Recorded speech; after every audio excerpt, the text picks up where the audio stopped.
Morning, everybody. Jeff from Rosebucket Valley Garage.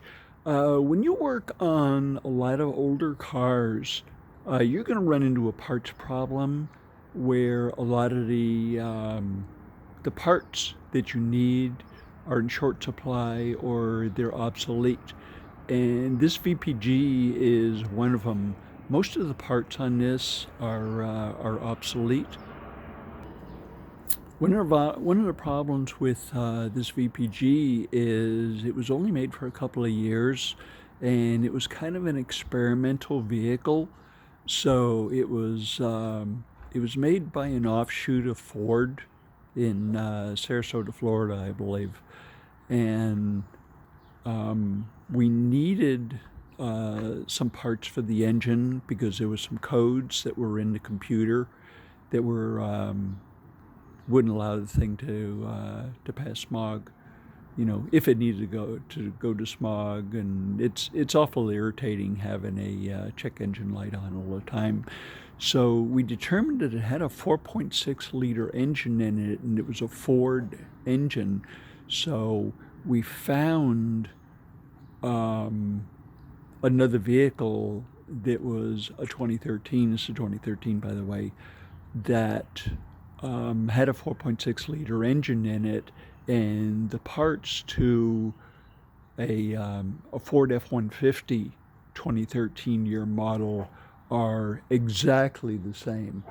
So we had no problem at all getting a thermostat and an O2 sensor and some of the other parts that we needed. What we're working on this morning is the wiper assembly. The motor and gearbox for the wiper assembly are bad in this one. So we looked at the motor on here, and there are some tags on there that they can tell you what manufacturer the motor is. So we took the assembly out and we take and put it in our back shop so we can have a little bit of room to work on it. As I was saying, there is a tag on here that gives us some information about the motor so we can get a part number off of it. However, when we check with the manufacturer, it is obsolete, okay? So what you have to do is you have to kind of match up the part to the current stock. So we went on Amazon, believe it or not a sponsor. They just got a bunch of stuff. There was one thing odd about this one is that the motor's here and the gearbox is on the right. Most of them, the gearbox is on the left. So we were actually able to find another motor just like this one, just by matching it up. So this one right here is identical to the other ones. The wiring on the plug is identical, the plug is identical, so the action is going to be identical. So we'll go ahead and disassemble this, just change the motor out.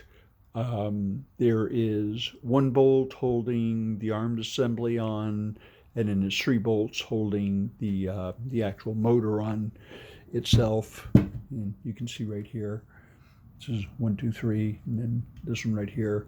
So don't be discouraged if you take and run into a situation where you need a part and it's not available. Sometimes you just got to take and match it up, and sometimes you can get one that will just take and bolt up. Sometimes you have to make some little modification in it. But starting with the number that is on the assembly is your starting point, okay? And then if you don't get any traction doing that, take and then you'll have to take and match the part up to something that will work. Okay, I hope I've given you some clues that'll take and help you out when you are working on older vehicles and you run into parts problems. And I hope you have a wonderful Sunday, and we'll see you next time. Thanks for stopping by.